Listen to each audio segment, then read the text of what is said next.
TV में मुजाहिद बिल्ली आपको खुशामदीद कहता है। और एक अरसे बाद इस्लामाबाद आना हुआ और मेरे मेहमान जो अभी साथ होंगे मोहतरम डॉक्टर हफीज़ पाशा साहब के अयूब खान के ज़माने में कराची से दारुल खिलाफा इसलिए इस्लामाबाद लाया गया था कि ये बड़ा पुरसुकून शहर होगा, हंगामों से दूर होगा, अफसरों सफारतखानों का शहर होगा। लेकिन अब आहिस्ता आहिस्ता ज़िया-उल-हक़ के बाद फिर बाद में तो मुशर्रफ साहब के दौर के करीब आते आते ये शहर जो है वो अब कंटेनरों का शहर कहलाने लगा है। 2-2, 3 दिन जो है वो बाज़ार मार्केट बंद रहते हैं। शंघाई कॉन्फ्रेंस क्या हुई, शहर बंद हो गया। अब कोई भी एक कॉल आती है तो शहर में सन्नाटा छा जाता है।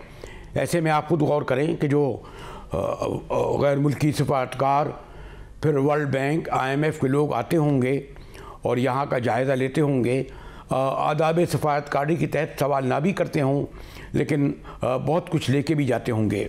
मैं अपने मोहतरम उस्ताद की जगह दर्जा रखते हैं, अथॉरिटी हैं अपने सब्जेक्ट पे, कई किताबों के मुसन्निफ़ हैं, पावर कॉरिडोर में भी वक्त गुजारा और अभी भी अपना काम जारी रखे हुए हैं मोहतरम डॉक्टर हफीज़ पाशा साहब। शुक्रिया डॉक्टर साहब। ज़रा हल्का से मैंने जिक्र किया कि इस्लामाबाद इसलिए आए थे और अब इस्लामाबाद क्या हो गया, कराची से भी कुछ सूरत ज़्यादा ही आगे बढ़ गई। जी डॉक्टर साहब। अब मैं आपको एक छोटा सा आदाद शुमार पेश करना चाहूँगा जो इससे आपको दिलचस्पी शायद बढ़ जाए। इस वक्त हमारा जो सेंसस हुआ है 2023 का पॉपुलेशन और हाउसिंग सेंसस, जिसके रिज़ल्ट्स माशाअल्लाह बड़े सलीक़े से अब हासिल हो गए हैं पाकिस्तान में सबको, उसमें एक बड़ी दिलचस्प कहानी है और वो उस पे है कि हमारे शहरों में 2017 से लेकर 2023 तक एक बड़े शहर में आबादी की रफ्तार क्या रही है। अच्छा, तो आप मेरे ख़्याल से आपको इंटरेस्टिंग, मैं आपसे एक छोटा सवाल कर लूँ तो ताकि अंदाज़ा हो जाए कि आपकी थिंकिंग क्या है। आपका अंदाज़े में पाकिस्तान में कौन सा शहर पिछले 6 साल सबसे तेज़ रफ्तारी से उसकी आबादी में इजाफा हुआ है? गालिबन इस्लामाबाद। इस्लामाबाद के करीब वाला शहर अच्छा रावलपिंडी। अच्छा, रावलपिंडी में 7.8% सालाना इजाफा हुआ है, जबकि लाहौर में 3% तक गिर चुका है और कराची में खींच खांच के 4% के लगभग है। अच्छा, तो पाकिस्तान का सबसे तेज़ रफ्तारी से बढ़ने वाला शहर माशाल्लाह रावलपिंडी है। और उसका वजह यह है कि इस्लामाबाद में ज़मीन की कमी वगैरह की वजह से सारा प्रेशर जो है वो पिंडी पे पड़ रहा है। तो यानी कि ये जो इजाफा है ये रिफ्लेक्ट करता है इस्लामाबाद में क्या हो रहा है। ठीक, तो आपने बिल्कुल ठीक कहा कि एक तरह से इस्लामाबाद चहल पहल बढ़ गया है, मगर बाज़ वक़्त हालात ख़राब भी हो जाते हैं। ये तो हुआ डॉक्टर साहब। एक बार जो है मुझे नहीं इल्म के हमने बजट तो बना लिया था, उसके बाद IMF भी आ गया और जहाँ जा रहे हैं सऊदियों के पास, कतरियों के पास, चीनियों का मामला दूसरा है, कर्ज़, मज़ीद कर्ज़। आप इस पर बहुत गुफ्तगू कर चुके हैं, लेकिन ये आपकी फ़ौक़ान दुर्वेश जो है वो इस्लामाबाद में बैठे हमारे बड़े बाबुओं के कानों तक क्यों नहीं जाती? वो क्यों नहीं देखते कि किस तेज़ी से जो है इधर इन्हितात की तरफ मईशत जा रही है? बात दरअसल ये है कि आपने एक बहुत अहम इशू का ज़िक्र किया है और वो ये है कि हम IMF के पास क्यों चले जाते हैं। 25 मरतबा अपनी तारीख़ में हम जा चुके हैं। हम शायद दुनिया के 2 या 3 मुल्क हैं ऐसे जितने इस रफ्तार से IMF की ज़रूरत पड़ी है। ठीक, और इसमें वजह यह है कि पाकिस्तान में जो होता ये है कि जब हालात कुछ संभलते हैं और हमारे रिज़र्व्स में थोड़ा सा इजाफ़ा होता है तो माशाल्लाह हमारी जो अशरफियाँ हैं, ख़ास तौर पे अमीर तबका, वो इम्पोर्ट बेतहाशा करना शुरू कर देते हैं और उसके नतीजे में आपके दरामदात बढ़ने की वजह से आपका तिजारती खसारा बहुत बढ़ जाता है और 2-3 साल के अंदर आपके रिज़र्व्स तकरीबन ना होने के बराबर होना शुरू हो जाते हैं। फिर हम भागते हैं IMF की तरफ। अब आप ये देखिए कि जून 2023 में पाकिस्तान के रिज़र्व सिर्फ $4 अरब तक गिर चुके थे। $4 अरब। हमारा महीने का दरामदाद जो है वो $6 अरब का है और हम भागे गए। हमारे प्राइम मिनिस्टर साहब वाशिंगटन और 1 साल का प्रोग्राम ले आए जिसके तहत $3 अरब वहाँ से मिले, IMF से मिले, $2 अरब हमें सऊदी अरेबिया से मिले। तो इसके नतीजे में आज हम थोड़े से कंफर्टेबल पोजीशन में हैं, $11 अरब हैं रिज़र्व्स, मगर वो भी सिर्फ 2 महीने के लिए भी काफ़ी नहीं है दरामदाद के लिए। और तो ये है पाकिस्तान। कर्जे कितने बढ़ गए डॉक्टर साहब? डॉक्टर साहब, वो जो आप कह रहे थे मुल्की और गैर मुल्की कर्जे कितने हैं? और जिन पर सूद हम कितना दे रहे हैं? मैं आपको पहले तो जो असल फिगर है वो बाहर के कर्ज़ों का मिक़दार क्या है, और ये बड़ी इंटरेस्टिंग ये भी एक कहानी है। पहले आप देखिए पाकिस्तान के पहले 65 साल यानी कि इंडिपेंडेंस के बाद से लेकर 2012 तक हमारा जो टोटल एक्सटर्नल डेट था वो बढ़ के $65 अरब तक पहुंचा था। ठीक। और माशाल्लाह उसके बाद जो 12 साल और गुजरे हैं उसमें हमने इसको 2 गुना कर दिया, यानी कि 12 साल में $65 अरब और ले लिए। तो ये हुआ है कहानी आपकी कि पिछले 12 साल बेतहाशा हमने बोरोइंग की है और अपने इंपोर्ट्स को आसमान तक चढ़ा के रखा और एक्सपोर्ट्स में कोई ख़ास इजाफा नहीं होता रहा, और आज आपका जो एक्सटर्नल डेट है वो $130 अरब और रिज़र्व्स आपके $11 अरब। तो आप सोचिए कि किस पोजीशन में ये मुल्क इस वक्त खड़ा है। डॉक्टर, ये जो इस तरह जो कारोबार चल रहा है यकीनन उसका बोझ मुंतकिल हो रहा है। आप पहले भी कहते रहे हैं कि जो आपका फ्यूडल है या आपका एग्रीकल्चर में 30% था और ग़ालिबन अभी भी 1% नहीं देते। अब जाके इन्होंने कुछ माना तो है कि हम ज़रूरी टैक्स देंगे। फिर आपने कहा था कि ग़ालिबन 40 लाख दुकानदार, छोटे दुकानदार, ताजिर दोस्त स्कीम मानी ही नहीं उन्होंने। तो ये जो है हमारे आप जैसे तनख्वाहदार लोगों से तो जब चाहें आप पैसा काट लेते हैं बराह रास्त या बिलवास्ता, ये एक टेलीफोन काफ़ी होता है।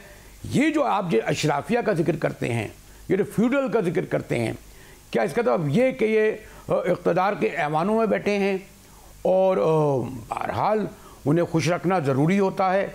मैं सियासत में नहीं आऊँगा, उनकी ज़रूरत होती है इसलिए वो महफूज रहते हैं। ये बात दरअसल ये है कि पाकिस्तान जब कायम हुआ था तो उस वक्त का अशरफिया जो था तबका वो ज़्यादा आपके फ्यूडल लॉर्ड्स यानी कि बड़े ज़मींदार थे, और पाकिस्तान में बड़े लैंड रिफॉर्म्स नहीं हो पाए और एक दफ़ा कोशिश की एक लीडर ने और वो फारिग हो गए थे। ठीक। और अब मसला ये है कि पाकिस्तान में 1% ज़मींदार, बड़े ज़मींदार, उनके पास 22% ज़मीन है और 33% इरिगेटेड ज़मीन है। ये हाल है आपके इनइक्वालिटी का, जैसे कहते हैं ना अदम मसावात का। और उसके नतीजे में हम तो सोचते थे कि शायद इससे रेवेन्यूज़ में इजाफा होगा। जब अमीर तबका बहुत बड़ा होता है तो उसके नतीजे में आप एक्सपेक्ट करते हैं कि रेवेन्यूज़ ज़्यादा होंगे। हमारा एस्टिमेट ये है कि ज़री शोबे से इनकम टैक्स की रेवेन्यू तकरीबन 800 से 900 अरब कम से कम होनी चाहिए। अच्छा। और है कितनी इस वक्त? 3 अरब। 3 अरब। ये हाल है आपके मुल्क के टैक्सेशन के निज़ाम का। डॉक्टर साहब, ये जो एक सॉरी टू से मैं इससे कंपेयर नहीं करूँगा, अभी जब इलेक्शन आए अमेरिकन तो अभी किसी उनके बहुत बड़े आदमी ने कहा, कांग्रेसमैन ने, कि सिपेक इस पास्ट नाउ अमेरिका, और अभी भी हमारी एक्सपोर्ट जो है अमेरिका की ग़ालिबन $8 अरब होती है। 6 लाख हमारे अमरीकी पाकिस्तानी ईजाद अमरीकी वहाँ हैं, अभी भी इतना बेचते हैं। वो तो पहले का ठीक है ना, वो सुपर पावर रहा ना हम डिक्टेशन लेते हैं। क्या हम माइनस अमेरिका और वेस्टर्न यानी उनसे हम किस तरह गुफ्तगू करते हैं वो एक अलग बात है। ये जो हमने डिपेंड किया बड़ा सेंसिटिव इशू है, मैं उसको उसकी हसासियत को भी समझता हूँ, लेकिन जो 10 साल में $30 अरब आया सिपेक का, जो कहते थे गेम चेंजर साबित होगा, तो गेम चेंजर का पैसा गया कहाँ? बात दरअसल ये है कि इस वक्त जो सबसे बड़ा लेंडर है पाकिस्तान को, वो अब वर्ल्ड बैंक नहीं है, अब चाइना है। अच्छा। और चाइना से हमें 3-4 तरीक़े के कर्ज मिले हैं। एक तो आपने बिल्कुल ठीक फरमाया कि सीपेक प्रोजेक्ट्स के लिए बहुत पैसा आया, तकरीबन $26 अरब ये है। नहीं देखो, उसमें भी हमें चाइनीज़ बैंक्स ने जी, लेकिन डॉक्टर साहब उसमें भी मैंने सुना कि लोन और ग्रांट बहुत है, वो हमें 75% उसका नहीं लोन है, ग्रांट का कंपोनेंट नहीं है जी। और दूसरी तरफ आपका जो कमर्शियल बैंक, जो इंटरनेशनल बैंक्स हैं, ज़्यादातर चाइनीज़ बैंक्स हैं जिन्होंने $7-8 अरब पाकिस्तान को दिया हुआ है। फिर कुछ फिक्स डिपॉजिट्स रखे हुए हैं चाइना ने, स्वाप फंड्स $4 अरब इस तरह के। और साथ साथ ये आप ये मिला लें कि पाकिस्तान में जो चाइनीज़ इंडिपेंडेंट पावर प्रोड्यूसर्स जो हैं, जिन्होंने बहुत बड़ा इन्वेस्टमेंट किया पाकिस्तान में पिछले 8-9 साल में, ये सब मिला लें तो 130 अरब का जो हमारा टोटल ख़र्ज़ा है बाहर के साथ इंटरनेशनली, उसका $40 अरब चाइना का है। सबसे बड़ा लोन हमारा चाइना से है। और बहरहाल हम वो दोस्ती का ख्याल रख रहे हैं डिस्पाइट उसके कि वो काफ़ी मुश्किल में भी हैं। डॉक्टर साहब, मैं हमेशा जब ये तमाम अदाद-ओ-शुमार का एक खौफनाक अदाद-ओ-शुमार का मंजरनामा या नक्शा हमारे सामने पेश करते हैं तो हम जैसे लोग तो दहल जाते हैं, लेकिन वो ये फिर पूछते हैं कि जनाब हम क्या करें, ये तो विरसे में मिला है। पीछे एक हुकूमत जो आती है पिछली हुकूमत छोड़ जाती है। मेरे ख्याल में आप एक दौर में वाबस्ता भी रहे। कुछ लोग कहते हैं कि नहीं, फ़ौजी आमरों का दौर ज़्यादा बेहतर होता है। माशी तौर पर अयूब ख़ान या फिर मतलब ज़ियाउल हक और इवन मुशर्रफ, मैं आपको फिर सियासत में नहीं डालना चाहता, वो कहते हैं नहीं, वो एक वन मैन होता है, वो माशी एतबार से बेहतर रहता है, भले उसका सियासी किरदार कुछ हो। देखिए, आपने एक सेंसिटिव इशू रेस किया है, मगर उसके बारे में मैं ये कहना चाहता हूँ कि आप तारीख़ को देखें तो आपको इस बात का अंदाज़ा होगा कि जो 3 बड़े मार्शल लॉ के लीडर्स हमारे आए, मिलिट्री लीडर्स, उनके साथ एक बहुत बड़ा सिलसिला ये था कि हम एक क्लाइंट स्टेट बन गए थे। हमारी अमेरिका को बहुत ज़रूरत थी, एक तो पहले कोल्ड वॉर के ज़माने में अयूब ख़ान साहब की, फिर जनरल ज़ियाउल हक की ज़रूरत हुई जब सोवियत यूनियन ने अफ़गानिस्तान पर हमला कर लिया और अमेरिका की कोशिश थी कि उनको वापस ले जाएं, हमने अमेरिका का साथ दिया, बहुत पैसे आए। और तीसरी मर्तबा जब 9/11 हुआ और अमेरिका ने अटैक किया अफ़गानिस्तान, तो पाकिस्तान ने उनको सपोर्ट किया। इस वक्त अफसोस की बात यह है कि हमारे पास कोई ऐसा इशू नहीं है जिससे हम पैसे अट्रैक्ट कर सकें, और अमेरिका के सामने पाकिस्तान की अहमियत इस वक्त ज़्यादा नहीं है, और इसलिए आप देखेंगे कि सख्ती होती रहेगी। IMF प्रोग्राम भी, जो कि चूँकि अमेरिका सबसे बड़ा शेयर होल्डर है और IMF का हेड ऑफिस तो वाशिंगटन में है, तो हम पर बोझ और प्रेशर पड़ता रहेगा। पिछले 1-2 दिन से एक अनशेड्यूल्ड IMF की टीम पाकिस्तान आ गई है और बेशुमार मुश्किल सवालात उठा रहे हैं। आखिर में अगर मैं कंक्लूड करूं डॉक्टर साहब, कोई आपको उम्मीद नज़र आती है जो रखनी चाहिए, या अभी फ़िलहाल एक जो मंजरनामा तो तारीख है, कुछ नज़र नहीं आ रहा? बहुत ही स्पेसिफिक अगर मैं आपसे पूछूं डॉक्टर साहब। देखिए, मुझे अफसोस से कहना पड़ता है, ज़िंदगी हमारी रिसर्च में गुजरी है पाकिस्तान में। पिछले 35 साल से मैं काम करता रहा हूँ, अपने प्यारे मुल्क के रिसर्च करता रहा हूँ। देखिए, एक वक्त आता है तारीख़ में मुल्कों के जब सबको मिल के, सब सियासी और गैर सियासी ताकतों को मिलकर एक national agenda of planning and reform बनाना पड़ता है। अब Pakistan with all due respects वो वक्त आ चुका है, और पिछले 2-3 साल से हम इस सिचुएशन में रहे हैं। तो मेरी गुजारिश ये है as a citizen of Pakistan कि फॉर वंस सारी सियासी गैर सियासी ताकतें वगैरह सब मिल जाएं और एक charter of the country and economy बनाएं और इम्प्लीमेंट करें। इंशाअल्लाह हमारे लोगों में इतनी सलाहियत है कि अगर माहौल मुनासिब मिला और सपोर्ट मिला तो हम फिर से इंशाअल्लाह उभरेंगे और वापस तरक्की तरफ आएंगे। अल्लाह हमें ये ताकत अदा करे। आपका शुक्रिया डॉक्टर हफीज़ पाशा साहब। जैसे मैंने कहा, एक अथॉरिटी का डॉक्टर हफीज़ पाशा दर्जा रखते हैं, और आपने ये भी देखा होगा कि उन्होंने जो इदाद शुमार हैं किस तरह बहुत ही आसान बना दिया। अगर वाकई इस्लामाबाद में बैठे हुए हुक्मरान ये बात सुन लेते। मैं भी ख़ास तौर पर मैंने कहा ना कि इस्लामाबाद एक तवील अरसे बाद आया, स्टूडियो में बैठा हूँ। जो शहर का जो माहौल है उसमें खिंचाव तनाव है, और डॉक्टर साहब ने एक और इंकशाफ किया कि गैर एलानिया यानी अनशेड्यूल विजिट था IMF का, मज़ीद सख्तियाँ लेकर आ रहे थे। अल्लाह खैर करे। चलते हैं ब्रेक की तरफ, हमारे साथ रहिएगा।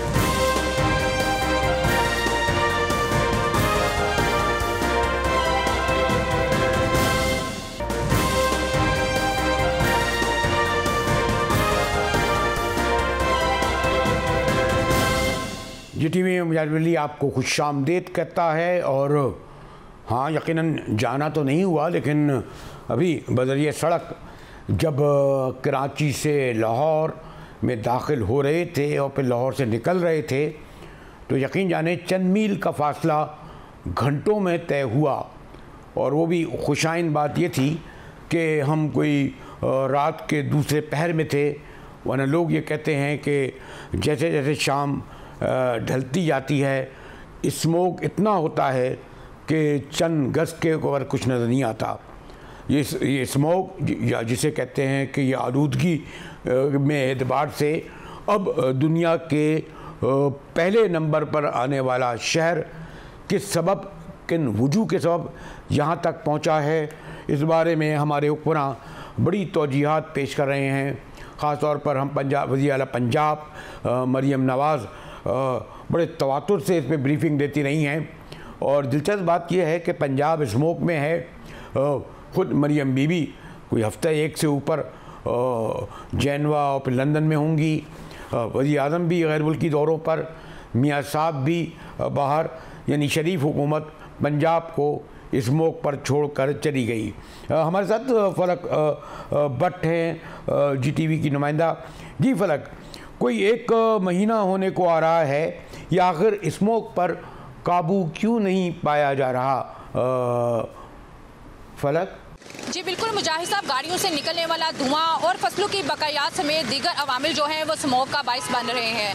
खास तौर पर भारत में अमृतसर, सहारनपुर, चंडीगढ़ में फसलों को बड़ी बेदर्दी से जलाया गया है, जिसकी वजह से लोग और गर्दनवा के शहर फैसलाबाद, मुल्तान, गुजरांवाला और लाहौर बुरी तरह से मुतासर हुए हैं। हुकूमत ने कुछ इलाकों में ग्रीन लॉकडाउन नाफज कर दिया ताकि धुआं छोड़ने वाली गाड़ियों पर कंट्रोल किया जा सके, लेकिन जो शहरी हैं इस पर अमल दरामद करते हुए दिखाई नहीं दे रहे, जिसकी वजह से मुख्तलिफ बीमारियाँ फैलने के खदशात बढ़ते जा रहे हैं। यानी वैसे जिक्र करना नहीं चाहिए, और कोई अच्छा भी नहीं लगता कि हम ये कहें कि यकीनन अगर हमारी वज़ीर आला गई हैं अपने वालिद से, तबीयत नासाज होती है। हम लोग भी कोशिश करते हैं कि जब ख़ास तौर पर वालिद कहीं बाहर हों या मुल्क के अंदर भी हों तो उनके पास रहें, लेकिन वज़ीर आज़म भी बाहर, पंजाब की वज़ीर आला भी मुल्क से बाहर, नवाज शरीफ तो खैर हुकूमत में नहीं है, लेकिन बाकी जो हुकूमत के इदारे जिनको वो हिदायत देकर ख़ास तौर पर स्मोक के हवाले से गई थी, और आपको भी इल्म है कि इसमें कितनी उसके सबब बीमारियाँ हो रहे हैं, हादसे हो रहे हैं, साने हो रहे हैं। और ये भी हमारी बदकिस्मती है कि जब ऊपर वाले मौजूद ना हों तो फिर नीचे वालों की कारकर्दगी जो है वो सवालिया निशानी रहती है। वैसे जी बिल्कुल, महकमा माहौलियात की वज़ीर और जो वज़ीर आला हैं वो मुल्क से बाहर हैं। वज़ीर इत्तला जो हैं वो उम्रे की अदायगी के लिए सऊदी अरब में मौजूद हैं। महकमा माहौलियात ने लाहौर के मुख्तलिफ शहरों में 12 एंट्री पॉइंट पर कैंप जो है वो नाफिज कर दिए हैं ताकि धुआं छोड़ती हुई गाड़ियों पर कंट्रोल किया जा सके। और पिछले 48 घंटों में 1 करोड़ से ज़ायद जुर्माना भी वसूल कर लिया गया है। हुकूमत जो है वो मुसलसल स्मोक पर काबू पाने के लिए कोशिशों में लगी हुई है, लेकिन शहरी जो है उस पर अमल दरामद करते हुए दिखाई नहीं दे रहे।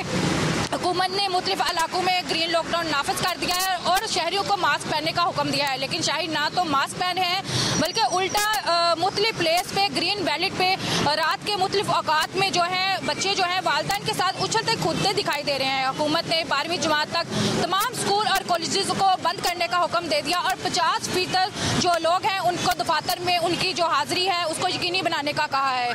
लेकिन इसके बावजूद भी जो हुकूमत है वो स्मोक पर काबू पाने के लिए मुकम्मल नाकाम दिखाई दे रही है। जी शुक्रिया फलक। और पंजाब खाली लाहौर ही नहीं है बल्कि आगे फैसलाबाद चले जाएं और अब मैं इस्लामाबाद पहुंचा हूं तो कहते हैं दिन में तो सूरत हाल किसी वक्त बेहतर होती है, रात को सूरत हाल बड़ी संगीन हो जाती है। ये क्यों होती है, इस पर गुफ्तगू करेंगे अपनी नुमाइंदा आसिया कौसर से, मगर ब्रेक के बाद हमारे साथ रहिएगा।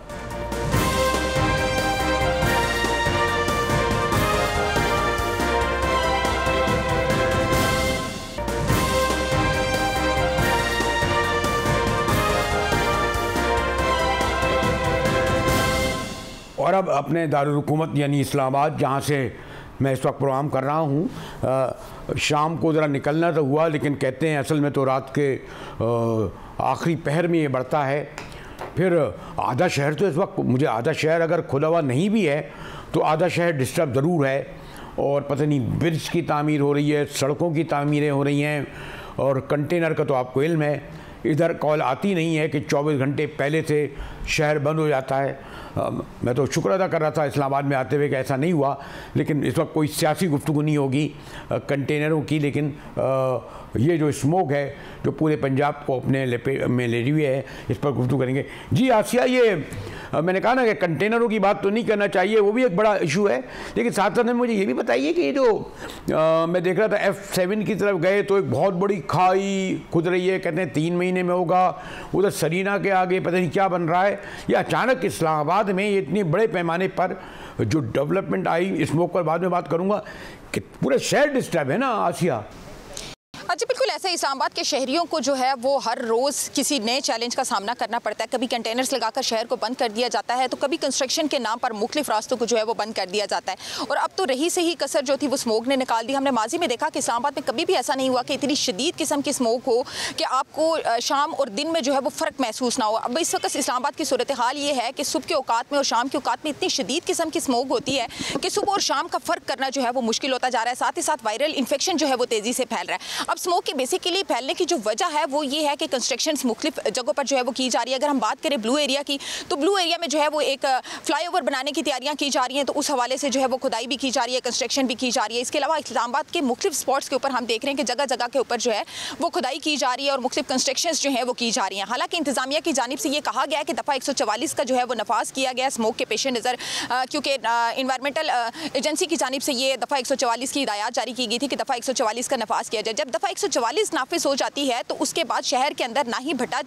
जो है वो ईंटें बनाने वाला भट्टा जलाया जा सकता है, ना ही कोई इस तरह की कंस्ट्रक्शंस जो है वो अलाउ होती हैं और ना ही क्रश प्लांट जो है वो अलाउ होते हैं। अब मैं आपको ये सूरत हाल बताऊं कि शहर के बीचों बीच E11 के अंदर भी एक क्रश प्लांट है जो दिन रात जो है वो लगातार काम जारी रखे हुआ। हालांकि सिटी जोन में जो है वो क्रश प्लांट अलाउ नहीं होते, वहाँ पर उनको NOCs जो है वो नहीं दिए जाते, उन्हें काम करने की परमिशन नहीं होती क्योंकि क्रश प्लांट जो है वो साइड एरियाज में लगाए जाते हैं। ये मैं आपको E11 की सूरत हाल बता रही हूँ। उसके अलावा अगर हम बात करें भाराको साइड पर आप चले जाएँ, वहाँ पर आपको डस्ट धूल मिट्टी बेतहाशा नजर आएगी। ब्लू एरिया जो कि मेन सेक्टर है वहाँ पर इस वक्त जो है वो कंस्ट्रक्शन चल रही है, वहाँ पर उस कंस्ट्रक्शन की वजह से और बात भी है आसिया, एक और भी बात है कि मैं कोई ख़ास तौर पर ये स्क्रीन के हवाले से 2-2.5 से आ रहा हूँ और मैंने कोई 10-15 साल पहले जलसे जुलूस भी कवर किए और मुझे याद है कि जो शारा दस्तूर है जो पार्लिमान की तरफ जाती थी, उल्टे हाथ में वो एक बिल्डिंग होती थी, गालिबन बस वही होती थी कि वहाँ हमारा दफ्तर भी था और कोई बड़ी बिल्डिंग नहीं थी, बल्कि कहते थे रोयत हिलाल की चांद देखने के लिए वो बिल्डिंग ली जाती थी। लेकिन अब उसी रोड पर जब आप 18 और 20 मंजिला और 25 मंजिला इमारतें देंगे, वहाँ दफातर होंगे, उसमें एसी चल रहे होंगे, उसमें चूल्हे जल रहे होंगे, यानी कॉमन सेंस की बात है कि मेन इस्लामाबाद शहर के कल्ब में जिस ब्लू एरिया से लेकर शाराए दस्तूर तक, तो पहले तो बड़ा एनओसी के लिए मुश्किल होती थी। अभी भी मैं देखता हूँ कि जो आपके जो सेक्टर्स हैं उनमें बहुत ही मुश्किल से 3 घरों वालों कोई घर बनाता है तो शायद 3 मंजिला नहीं बना सकता हो, 2 मंजिला से ज़्यादा ना बनाते हो। लेकिन बिजनेस नुक्ते नज़र से ये कैसे इजाज़त मिलती है, कौन देता है आसिया? देखिए, बेसिकली इजाज़त तो सीडीए की जानिब से दी जाती है और बाकायदा तौर पर इस्लामाबाद के अंदर सीडीए बाई लॉज के मुताबिक आप नक्शा अप्रूव करवाए बगैर कोई भी बिल्डिंग जो है वो तामीर नहीं कर सकते। मैं अगर कुछ बिल्डिंग्स के यहाँ नाम नहीं लेना चाहूँगी, अब 6 F7 में आप चले जाएँ, बहुत सारी बिल्डिंग्स ऐसी हैं जिनके ऊपर वाले फ्लोर जो हैं वो गैर कानूनी है, लेकिन ताहाल उन्हें गिराया नहीं जा सका। ब्लू एरिया आपका पूरा जो है, इसकी जो बेसमेंट थी, ये पार्किंग बननी थी, सीडीए बाई लॉज की खिलाफ वर्जी करके वहाँ पर भी दफातर बनाए गए हैं, उन्हें भी कोई पूछने वाला नहीं है। जगह जगह आपको बुलंद बांग बिल्डिंग्स जो हैं वो नज़र आएंगी। साथ ही साथ जो है इन बिल्डिंग्स के जो एनओसीज हैं, इनके अंदर जो फायर अलार्म सिस्टम है, जो दीगर चीज़ें हैं वो भी हमें देखने को मिल रही हैं कि उस तरह से प्रॉपर नहीं है। ब्लू एरिया में कितनी दफ़ा जो है वो आग भी लगी है, लेकिन आज तक हमने कोई कार्रवाई नहीं देखी। इसी तरह हम इतवार बाज़ार की बात करें, वहाँ पर भी आग लगी, लेकिन ना तो आज तक उसकी कोई रिपोर्ट सामने आ सकी कि क्या वजूहात हैं, किन वजूहात की बिना पर लगी, और ना ही कोई हिफाजती इकदाम हमें उस तरह से नज़र आते हैं इस्लामाबाद के अंदर। हालांकि इस्लामाबाद को एक प्रॉपर नक्शे के तहत, प्रॉपर प्लान के तहत इस शहर को बनाया गया था, जिसमें एक ईंट लगाने के लिए भी आपको परमिशन की ज़रूरत होती थी, एनओसी की ज़रूरत होती थी, एक प्रॉपर सीडीए बाई लॉज बनाए गए, उनको आपने फॉलो करना था। लेकिन हमने यहाँ पर इस्लामाबाद के अंदर सीडीए बाई लॉज की भी धज्जियाँ उड़ते हुए देखी हैं, एनओसीज ना होने के बावजूद यहाँ पर मुख्तलिफ कंस्ट्रक्शंस होती हुई देखी हैं। आपसे पूछूं कि माशाल्लाह यहाँ सारी दुनिया के सफारत खाने भी हैं, अब तो बिजनेस हब भी यही हो गया है, तमाम फ़ॉरेन डेलीगेट भी यहाँ आते हैं, इतनी अहमियत है इस्लामाबाद की। तो ये जो इदारे हैं, मुझे नहीं पता कि माहौलियात का इदारा, हमारी मैं सुन रहा था कि अभी कुछ दिन पहले बड़ी कॉन्फ्रेंस हो रही थी, हमारी कराची शहर की सेनेटर शहरी रहमान उसकी सराहत भी कर रही थी, बड़ा अच्छा खूबसूरत बयान भी उनका पढ़ने में आया। तो ये जिस वजारत के तहत आता है या जो उससे मुताल्लिक़ा इदारे भी होंगे, तो इनकी कारकर्दगी के हवाले से भी सॉरी तुझे क्या देखती हैं? देखिए, तमाम इदारों की कारकर्दगी पे जो है वो हमेशा से सवाल उठते रहे, और इस्लामाबाद की अगर मैं इस वक्त बात करूं तो इस्लामाबाद के अंदर कोई भी ऐसा इदारा नहीं है जिसकी कारकर्दगी हम ये कह सकें कि 100% है या एटलीस्ट काबिल कबूल है। तमाम इदारों की कारकर्दगी, चाहे वो इन्वायरमेंटल इदारे हैं, चाहे सीडीए है, चाहे ज़िला इंतज़ामिया है, चाहे इवन इस्लामाबाद पुलिस है, तमाम इदारों की कारकर्दगी के ऊपर जो है वो हमें सवाल उठते हुए नज़र आ रहे हैं। हमारे पाकिस्तानी कौम के हैं या पाकिस्तानी इदारों का ये वतीरा कहें कि हम हमेशा इंसिडेंट होने के बाद जो है वो उसकी प्लानिंग करते हैं कि इसको किस तरह से कंट्रोल किया जाए। अब अगर हम स्मोक की ही बात करें तो स्मोक को कंट्रोल करने के हवाले से जब पंजाब में ये स्मोक का सिलसिला शुरू हुआ तो वफाकी दारुल हुकूमत में कोई हिफाजती इकदाम और इस तरह की चीज़ें की जानी चाहिए थी जिससे स्मोक को कंट्रोल किया जा सकता या एटलीस्ट मजीद बढ़ने से रोका जा सकता। अब हम देख रहे हैं कि ज़िले इंतज़ामिया रात गए तक जो है वो ऑपरेशन जारी रखती है कि कहीं कोई भट्टा ना जल रहा हो, कहीं कोई इस तरह की कंस्ट्रक्शन ना हो रही हो जिससे धूल मिट्टी फैले, या कहीं कोई क्रश प्लांट ना चल रहा हो, लेकिन उसमें भी हमें कोई खातर खान ये नज़र नहीं आ रहा कि कोई इस्लामाबाद इंतज़ामिया को कोई कामयाबी हासिल हो रही हो, क्योंकि एक जगह से बंद करके जाते हैं, जुर्माने होते हैं, दूसरे दिन हम देखते हैं कि वही जगह जो है वो दोबारा ओपन होती हैं, वही काम दोबारा से चल रहा होता है। तो बहरहाल माहौलियाती इदारे को इस्लामाबाद के हवाले से स्पेशली कैपिटल है, वफाकी दारुल हुकूमत हम इसको कहते हैं, तो इसके हवाले से इंतजामात भी बाकी मुल्क की निस्बत ज़रा मुख्तलिफ होने चाहिए, चाहे वो माहौल के लिहाज से हो, चाहे जराइम के लिहाज से हो, चाहे रास्तों के लिहाज से या कंस्ट्रक्शन के लिहाज से हो। शुक्रिया आसिया कौसर। मैंने कहा कि कंटेनरों के शहर में स्मोक भी एक बहुत बड़ा मसला है, और अभी कोई कॉल वॉल सुनने में आ रही थी, लेकिन ख्याल था कि इस बार 2-4-5 दिन इस्लामाबाद में गुजारूंगा, ज़रा पेशावर जाऊंगा, कुछ अगर हो सका तो नथिया गली और मरी, लेकिन ये जो कॉल है आई है तो सोचता हूँ कि इस्लामाबाद से जल्द निकल लूँ। लेकिन हाँ, कल फिर इस्लामाबादी से अपने प्रोग्राम के साथ हाजिर होऊंगा। मुजाहिद वली को इजाज़त दीजिए।